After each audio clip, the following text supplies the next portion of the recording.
Alcatraz Federal Penitentiary, California.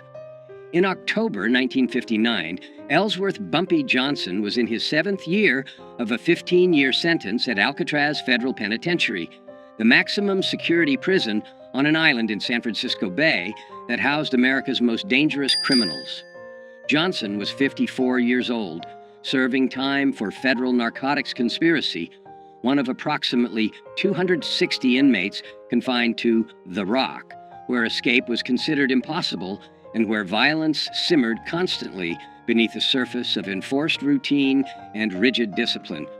Johnson had arrived at Alcatraz in June 1953, and by October 1959, he'd established himself as someone to be respected, a former Harlem crime boss who'd controlled millions of dollars in illegal gambling operations, who'd survived decades of gang wars, who carried himself with quiet dignity that commanded respect from other inmates regardless of their race or criminal background. Among black prisoners especially, Johnson was legendary, a man who'd built an empire in Harlem, who'd stood up to Italian mob families, who represented black power and black success in a world dominated by white criminal organizations.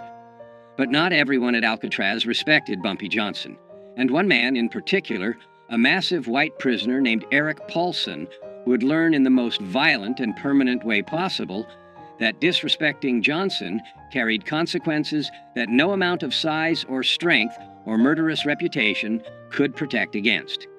According to 17 former Alcatraz inmates who were present during October 1959 and who spoke with Prison Chronicles between 1965 and 1970, what happened in the prison cafeteria on October 23, 1959, became the most legendary act of violence in Alcatraz history. Not because of its brutality — Alcatraz had seen far more brutal attacks — but because of how swiftly it happened, how strategically it was executed, and how completely it ended racist harassment that had been escalating for an entire week. Eric Paulson, 38 years old in October 1959, was exactly the kind of prisoner that Alcatraz was designed to contain: violent, sadistic, racist, and utterly unrepentant about any of it. Paulson stood 6 feet 4 inches tall, weighed approximately 275 pounds of muscle, built through years of prison weightlifting, and had been convicted of 3 separate murders, all of black men, committed during armed robberies in Texas between 1954 and 1956. According to court records and prison files, Paulson had specifically targeted black victims because, in his own words during his trial, killing, racial slur, isn't really murder, it's pest control. He'd shown no remorse during sentencing, had laughed when the judge called him a racist monster, and had promised he'd kill more black people if he ever got out of prison. Alcatraz received Paulson in 1957 after he'd assaulted multiple black prisoners at other federal facilities, making him too dangerous to house in regular prisons. At Alcatraz, Paulson continued his pattern of racist violence and intimidation, but in a more calculated way that avoided the kind of obvious attacks that would land him in solitary confinement indefinitely. Paulson was smart about how he terrorized people, says Marcus Williams, a black inmate who served at Alcatraz from 1958 to 1964 and who witnessed the incident involving Johnson. Williams spoke with Prison Chronicles in 1968. He didn't just attack people openly where guards would see. He'd do little things that humiliated and intimidated, but that weren't technically violent enough to get him thrown in the hole. He'd take food off black prisoners' trays during meals. He'd bump into black prisoners in the shower or in the yard, making it look accidental, but doing it hard enough to hurt. He'd whisper racial slurs when guards weren't close enough to hear. He'd make it clear that he considered black prisoners to be beneath him, that he thought Alcatraz was too good for racial slur, that we should all be working in fields or cleaning toilets rather than housed with white criminals who'd committed real crimes. By October 1959, Paulson had been at Alcatraz for 2 years and had established himself as someone who intimidated most prisoners, not just black inmates, but even white inmates who didn't want to risk confrontation with someone that large and that violent. Guards tolerated Paulson's behavior to a degree because he was smart enough not to cross the line into attacks that would require serious punishment, and because some guards, though this was never officially acknowledged, shared Paulson's racist views and quietly approved of how he kept racial slur in their place. Paulson thought he was untouchable, Williams recalls.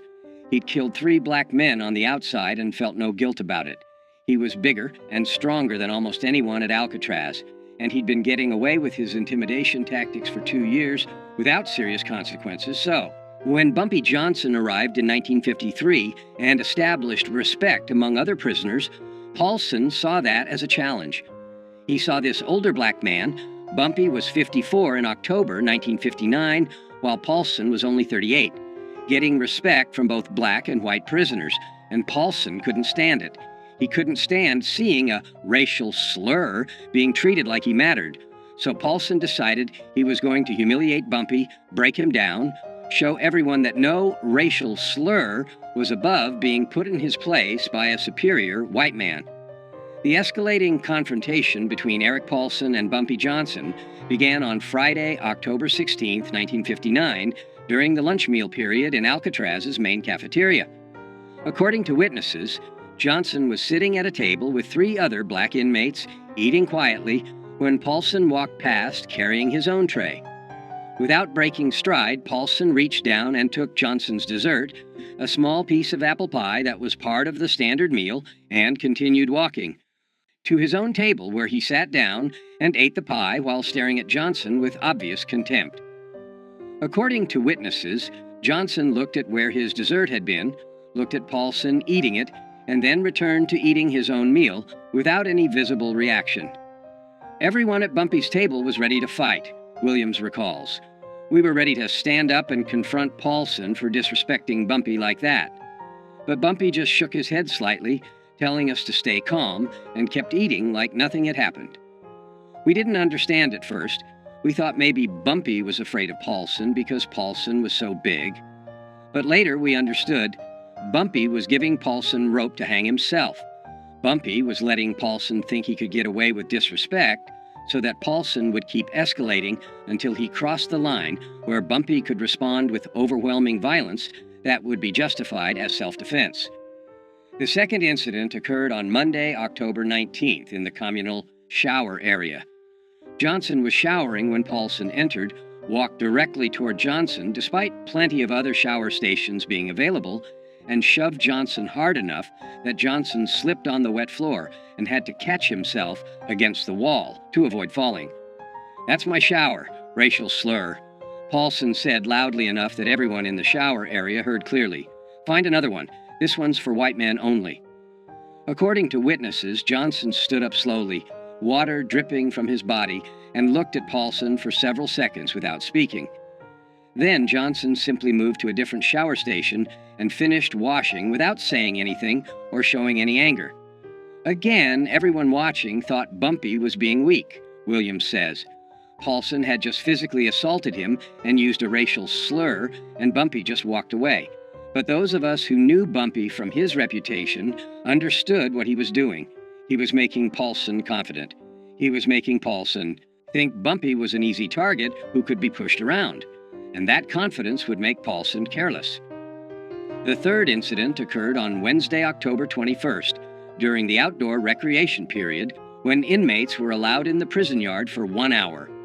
Johnson was walking the perimeter of the yard with 2 other inmates when Paulson deliberately blocked their path. "Get out of my way, racial slur," Paulson said, standing directly in front of Johnson. "I walk straight. You walk around. That's how it works in here. White men walk straight. Racial slurs walk around."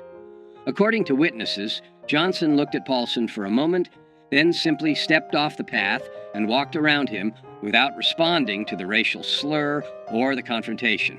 Paulson laughed loudly and called after Johnson, "That's right, racial slur. You know your place. You keep walking around white men like a good racial slur should." By Wednesday evening, October 21st, everyone at Alcatraz was talking about the confrontations between Paulson and Johnson. Some inmates thought Johnson was showing weakness by not responding to Paulson's provocations. Others, particularly older inmates who understood prison politics better, suspected Johnson was planning something and was waiting for the right moment. "I talked to Bumpy Wednesday night in our cell block," Williams recalls. "I asked him why he wasn't standing up to Paulson, and Bumpy smiled slightly and said, 'I'm giving him enough rope to hang himself. Right now, if I attack him, guards will see it as me starting a fight and I'll go to solitary. But if I let him keep pushing, eventually he'll do something that crosses the line. And then I can respond in a way that guards will understand was justified. Be patient. This will resolve itself very soon.'" The final escalation occurred on Thursday, October 22nd, the day before the cafeteria incident that would become legendary. During the afternoon recreation period, Paulson approached a young black inmate named Robert Jackson, 23, who was sitting alone on a bench reading a book.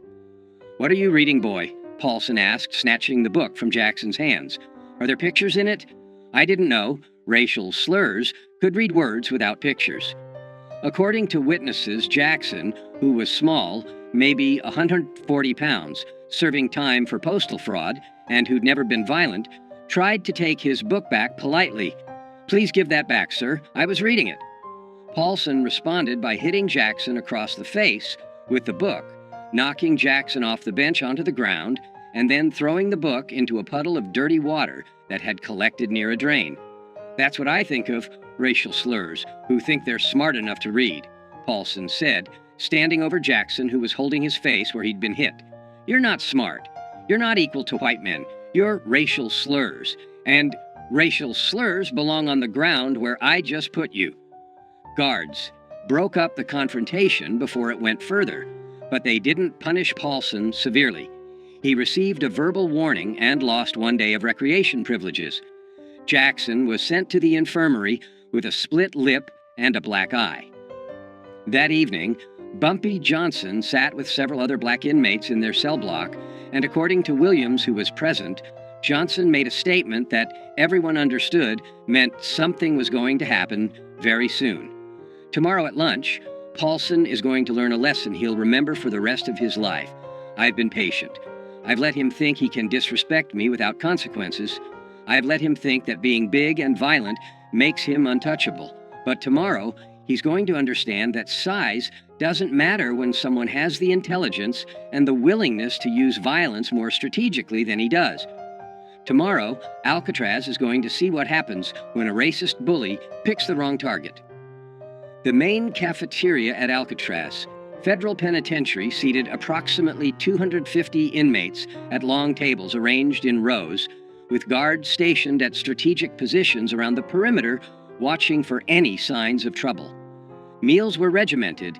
Inmates filed in, received their food, sat at assigned tables, ate in silence or with minimal conversation, and filed out within 45 minutes. Violence during meals was relatively rare because guards had clear sight lines to every table, and because inmates knew that starting a fight in the cafeteria would result in immediate solitary confinement. On Friday, October 23, 1959, at approximately 12:15 p.m., inmates filed into the cafeteria for lunch. Bumpy Johnson, wearing the standard prison-issued clothing, received his food tray and walked to his assigned table, where he sat with 3 other inmates and began eating quietly. Eric Paulson entered the cafeteria 2 minutes later, received his tray, and instead of going to his own assigned table, walked directly to Johnson's table and sat down in an empty seat across from Johnson, setting his tray down with deliberate force. "Well, well," Paulson said loudly enough that nearby tables could hear. "If it isn't Harlem's racial slur king. Still eating with your racial slur friends, I see. Still thinking you're somebody important instead of just another racial slur who belongs in a cage." According to witnesses, Johnson continued eating without looking up, without acknowledging Paulson's presence or his racial slurs. This non-response seemed to anger Paulson, who wanted a reaction. "You ignoring me, boy?" Paulson said, leaning forward across the table toward Johnson. "You think you're too good to respond when a white man talks to you? Let me explain something. Racial slur. You're not too good for anything. You're a racial slur. That means you're beneath me. That means when I talk to you, you respond respectfully or you face consequences." Paulson then turned his attention to Robert Jackson, the young inmate Paulson had hit with a book the previous day, who was sitting 3 tables away. Jackson's face still showed bruising from where Paulson had struck him. "Hey, racial slur boy," Paulson shouted across the cafeteria at Jackson. "How's your face feeling today? You learn your lesson about reading books you're not smart enough to understand? Maybe I need to come over there and teach you another lesson." Jackson, according to witnesses, looked down at his food, trying to avoid Paulson's attention, clearly terrified. Some of the other black inmates at Jackson's table started to stand up, preparing to defend him if Paulson approached, but guards shouted for everyone to remain seated. And then Bumpy Johnson stood up. According to 17 witnesses who saw what happened next, the entire sequence of events lasted approximately 3 to 4 seconds. Johnson stood up from his seat at the table, and as he stood, his right hand moved to his waist, where his prison shirt was tucked, into his pants. In one smooth motion that was so fast that most witnesses didn't clearly see it happen, Johnson withdrew something from where it had been hidden against his body. A blade approximately 4 inches long that had been fashioned from a piece of metal sharpened to a razor edge, a weapon that in prison parlance was called a shank, and that experienced inmates could make from various materials and hide in ways that even thorough searches often missed. Johnson walked around the table toward where Paulson was sitting, moving quickly but not running, covering the 8 feet between them in approximately 2 seconds. Paulson saw Johnson approaching and started to stand up, his hands moving to defend himself or to attack. But Johnson was faster. Johnson's right arm moved in a horizontal slash across Paulson's face from left to right, a motion that took less than 1 second, and the shank's blade cut a deep gash across Paulson's face from his left cheekbone to his right jaw, opening a wound approximately 7 inches long that immediately began pouring blood. Paulson screamed, a sound witnesses describe as shock and pain combined, and his hands went to his face, trying to stop the blood that was now flowing down his neck and onto his prison shirt. But Johnson wasn't finished. Before guards could react, before Paulson could defend himself, before anyone could intervene, Johnson's arm moved again, this time in an upward diagonal slash from lower right to upper left, and the blade cut another deep gash across Paulson's face, this one crossing the first wound at an angle and catching Paulson's right eye, slicing through the eyelid and into the eye itself. Paulson collapsed backwards, falling over the bench he'd been sitting on, landing on the cafeteria floor in a spreading pool of his own blood, screaming continuously now, his hands covering his ruined eye, blood streaming through his fingers. The entire cafeteria erupted in chaos. Guards rushed toward the scene, blowing whistles, shouting orders for everyone to get down on the floor. Inmates scattered or dove under tables. Within 15 seconds, 5 guards had surrounded Johnson with weapons drawn, while 2 other guards went to Paulson, who was writhing on the floor, blood pooling around him from the 2 facial wounds. Johnson dropped the blade on the floor, held his hands up to show he was no longer armed, and allowed guards to force him to the ground and handcuff him without resistance. But before guards could drag Johnson away, before they could get Paulson medical attention, Johnson said one sentence that every witness heard clearly, and that would be repeated in prisons across America for the next 50 years. "Touch that young brother again, call him one more racial slur, and next time you won't visit a doctor, you'll visit God." Eric Paulson survived the attack, but was permanently disfigured and partially blinded. The first slash across his face required 127 stitches and left a scar that ran from his left cheekbone to his right jaw, a mark that he would carry for the rest of his life. The second slash destroyed his right eye completely, requiring emergency surgery to remove what remained of the eyeball and leaving Paulson blind on his right side permanently. Paulson was transferred to the prison hospital, where he remained for 2 weeks, recovering from his injuries. According to medical staff who treated him, Paulson was a changed man after the attack. Quiet, withdrawn, no longer aggressive or threatening. The physical damage was severe, but the psychological damage was perhaps worse. Paulson had believed himself to be untouchable because of his size and his violent reputation, and Johnson had destroyed that belief in 3 seconds. Paulson never threatened another black prisoner after that attack, says Williams. He'd learned what every bully eventually learns if they live long enough. Size and strength don't matter when someone has a weapon, and the willingness to use it without hesitation. Bumpy had shown Paulson, had shown everyone at Alcatraz, that being 275 pounds of muscle meant nothing against someone who understood violence at a deeper level, who could strike faster than you could defend, who could permanently damage you before you even realized you were in danger. Bumpy Johnson was immediately placed in solitary confinement pending investigation. The investigation lasted 2 weeks and included interviews with dozens of witnesses. What investigators discovered was exactly what Johnson had calculated. Multiple witnesses testified that Paulson had been harassing and threatening black prisoners for weeks, including taking Johnson's food, shoving Johnson in the showers, blocking Johnson's path in the yard, and using racial slurs constantly. Witnesses testified that Paulson had physically assaulted Robert Jackson the day before the cafeteria incident, hitting him with a book and knocking him to the ground while calling him racial slurs. Witnesses testified that on the day of the attack, Paulson had sat at Johnson's table uninvited, had used racial slurs toward Johnson repeatedly, and had then threatened Jackson across the cafeteria. Johnson's own statement to investigators was simple and consistent. "I defended myself and another inmate from a racist prisoner who'd been threatening us for a week. I used the minimum force necessary to ensure he would stop threatening us. I had warned him. I told him after the attack that if he continued his behavior, consequences would be worse next time. I don't regret defending myself. I don't regret defending Robert Jackson. I regret that violence was necessary, but it was necessary because guards weren't protecting us from Paulson's harassment." After 2 weeks in solitary confinement, prison officials made a decision that surprised many people.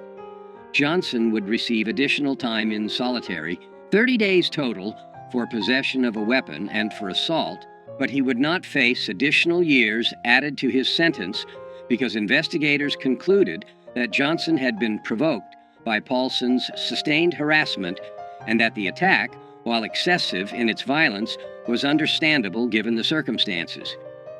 The prison administration didn't want to admit it publicly, Williams explains, but they knew Paulson had been terrorizing black inmates for years and that guards had done nothing to stop it. They knew Paulson had assaulted Jackson the day before. They knew Paulson was sitting at Bumpy's table using racial slurs and threatening another inmate when Bumpy attacked him. So punishing Bumpy too severely would mean admitting that the prison administration had failed to protect inmates from a known racist bully. Instead, they gave Bumpy 30 days in the hole, enough punishment to satisfy rules against weapons and violence, and then they quietly transferred Paulson to another facility when he recovered, effectively admitting that Paulson was the problem, not Bumpy. What happened in Alcatraz's cafeteria on October 23, 1959 became legendary not just at Alcatraz, but in federal prisons across America. Inmates transferred from Alcatraz to other facilities carried the story with them. Guards talked about it. Prison officials wrote about it in reports. And the story grew with each retelling until it became a legend that defined Bumpy Johnson's reputation for the rest of his time in prison and for the rest of his life. The legend emphasized several key elements. The strategic patience. Johnson had endured a week of harassment without responding, letting Paulson grow confident and careless, waiting for the moment when response would be justified. The speed and precision. 2 slashes in 3 seconds that permanently disfigured and partially blinded a man before guards could react or before the victim could defend himself. The weapon. No one knew where Johnson had hidden the blade or how he'd smuggled it into the cafeteria. That mystery added to the legend, suggesting Johnson had capabilities and resources that other inmates couldn't match. The message, "Touch that young brother again, and next time you'll visit God." The statement became famous in prison culture as the perfect threat. Specific, clear, and absolutely believable, coming from someone who just demonstrated the willingness and ability to inflict devastating violence. The age factor. Johnson was 54 years old when he attacked Paulson, while Paulson was 38 and significantly larger physically. The fact that an older, smaller man had destroyed a younger, larger man so quickly and efficiently became part of the legend, proving that intelligence and experience were more valuable than size and strength. The legend of what Bumpy did to Paulson spread through every federal prison in America within a year, says Williams. Inmates in Atlanta and Leavenworth and Marion were talking about it. Black inmates especially saw it as justice. One, of their own, standing up to a racist bully and permanently ending that bullying in a way that guards never could or would. The story became inspiration. If you're being harassed by racists, if you're being threatened by people who think they're untouchable, remember what Bumpy Johnson did at Alcatraz. Be patient, be strategic, and when the moment is right, respond with overwhelming violence that ends the threat permanently. When Johnson was released from solitary confinement, after 30 days, he returned to general population and found that his reputation had changed completely. According to Williams and other inmates, white racist prisoners who'd previously felt comfortable using racial slurs around black inmates now kept their mouths shut when Johnson was present, understanding that crossing him could result in permanent disfigurement. Young black inmates treated Johnson with reverence, seeing him as someone who defended one of them against a racist bully when no one else would. Even guards showed more respect, understanding that Johnson wasn't just another inmate, but someone who could and would use strategic violence when necessary to protect himself and others. After the Paulson incident, nobody messed with Bumpy Johnson at Alcatraz, Williams says. Nobody took his food. Nobody pushed him in the showers. Nobody used racial slurs around him. The word had spread. Bumpy Johnson might be 54 years old, might look like an aging criminal who's past his prime, but he's more dangerous than men half his age because he's smarter, more patient, and willing to use violence with surgical precision when he needs to. That reputation protected Bumpy for his remaining 4 years at Alcatraz until his release in 1963. And it protected every black inmate at Alcatraz because racists understood that if they targeted black inmates, they might face retaliation from Bumpy, and nobody wanted that. Robert Jackson, the 23-year-old inmate Paulson had been threatening when Johnson attacked, served the remainder of his sentence at Alcatraz and was released in 1962. According to Jackson's later accounts to friends and family, the cafeteria incident changed his life by teaching him about courage, justice, and standing up to bullies. "Mr. Johnson saved me that day," Jackson told his family after his release, according to accounts shared with Prison Chronicles. "Paulson had been terrorizing me for weeks. I'm small, I'm not violent, I couldn't defend myself against someone that big. I thought I'd have to endure his abuse for my entire sentence. And then Mr. Johnson, who barely knew me, who had no obligation to help me, stood up and permanently ended the threat in 3 seconds. He risked additional prison time to defend me. He used violence on my behalf when I couldn't use it myself. That taught me that there are people in this world who'll stand up for you when you can't stand up for yourself, and that justice sometimes requires violence when peaceful means fail."